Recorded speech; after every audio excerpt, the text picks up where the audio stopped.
SIR এর চূড়ান্ত তালিকা প্রকাশের পর জেলা জুড়ে শুরু হয়েছে রাজনৈতিক বিতর্ক। নথি জমা দেওয়ার পরও বহু মানুষের নাম বিচারাধীন তালিকায় থাকায় কমিশনের ভূমিকা নিয়ে প্রশ্ন উঠছে।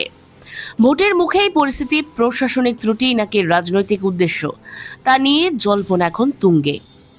কুমারগঞ্জে শাসক দলের বিধায়ক তোরাফ হোসেন মণ্ডলের নামও বিচারাধীন তালিকায় থাকায় বিতর্ক আরও বেড়েছে।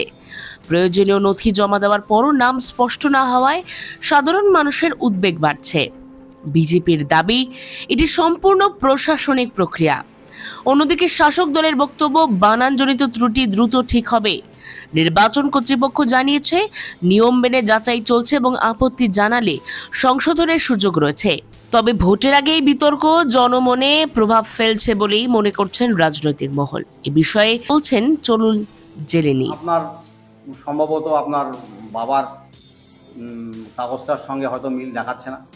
তো আমি হিয়ারিংয়ের যেই দিন ছিল সেই দিনে আমি হিয়ারিংয়ে হাজির হয়েছিলাম।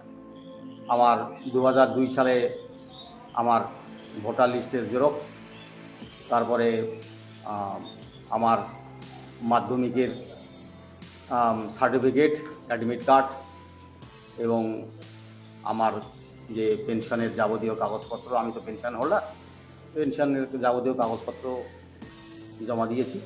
তারা বলেছিল যে আপনার কোনো সমস্যা নাই, কিন্তু এখন দেখতেছি যে সেটা বিচারাধীন হয়ে গেছে। বিচারে বলতে আমার যে ডকুমেন্ট সব কিছু আমরা দিয়েছি, আমার মাকে ডাকছিল, আমরা 5টি সদস্য, আমার ভাই বোনদের 5টি সদস্য টাকা হয়েছিল। আমার মা গেছিলো হিয়ারিংয়ে, আমার সবার নাম আসছে, আমার নামটা ফেলছিল। যে আমি বলছি কমিশনের সঙ্গে যে কী করতে যাচ্ছি, উনি কী করলে ওদের আমাদের নামটা সবাই ভোট দিতে পারবে, আমি দিতে পারবো না, কী করা, কমিশন কী চাচ্ছে আমাদের, আমরা এটা বিচার চাই। নিজস্ব প্রতিবেদন, জনতার কণ্ঠ।